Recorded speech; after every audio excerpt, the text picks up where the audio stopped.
Hi Ron, this is a quick video about how to play your DVDs from your computer. We're particularly going to work with how do you find a specific section on a DVD and play it using a melt. Okay, so here's our options on a melt. We can either put the DVD into the computer or into the specific DVD player. We've mentioned before that if you want your lecture to keep rolling fairly smoothly and not change devices, it's probably not a great idea to try and put the DVD in the DVD player. It just breaks up the lecture a little bit more than it has to. Instead, what you can do is take that DVD and put it into the computer in the melt. So there's a DVD drive there, and that seems to get a better result.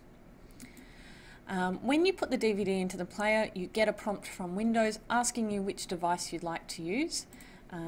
So here you have a couple of options, and what I would say is these two, forget about them. They're not related to actually playing the DVD. Instead, you want to look at these guys, and I'll show you some examples of each of these programs and then run a little demo with you.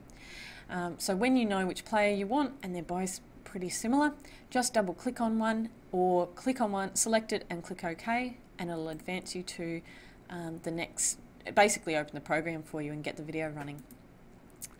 This is an example of the Power DVD player. It has your regular start, pause and play buttons down here. It has buttons to fast forward and rewind through the material, and it has buttons to skip to new chapters. The thing that we're particularly interested in is the clock display over here.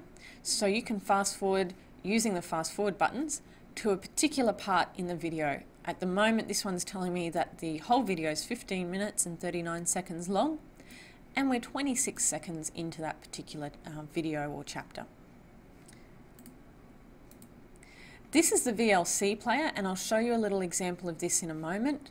The VLC has volume, which I'll use quite soon when we play the video.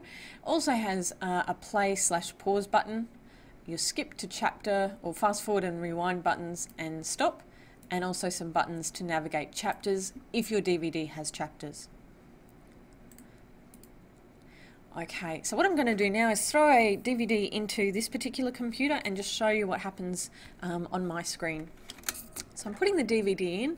It can take a little bit of time for the computer to recognize the DVD and bring up your Windows prompts. No problem.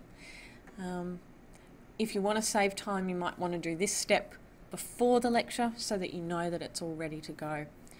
So here's what the prompt looks like. It's telling me that I can either play using the Power DVD or the VLC player. Again, they're pretty similar.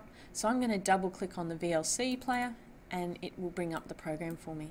Okay, it's brought it up in a really big screen, so I'm just going to minimize that.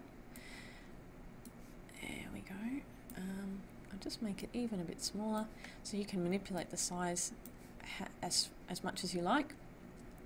This DVD does have chapters, so I can either click on the chapters on the screen like you would with your DVD player. This chapter button, that's a button to get back to this menu. I'll start with Principles of CBT and we'll have a look at that one. So I've double clicked on it and here it is. I'll minimize the volume. Okay, so we've muted the volume using this device over here. This is our clock down the bottom here, which tells us how far we've gone. And to navigate to different parts of the video, I can take this scroll bar and move it along, keeping an eye on the clock down here so I get to the part of the video that I want to be at. I can also use the fast forward and rewind buttons to get to different parts. But I would say, fast forward and rewind, I would say that the best thing is to just use the slide to move around. Okay, so let me know if you have any questions. Otherwise, enjoy your videos and your classes.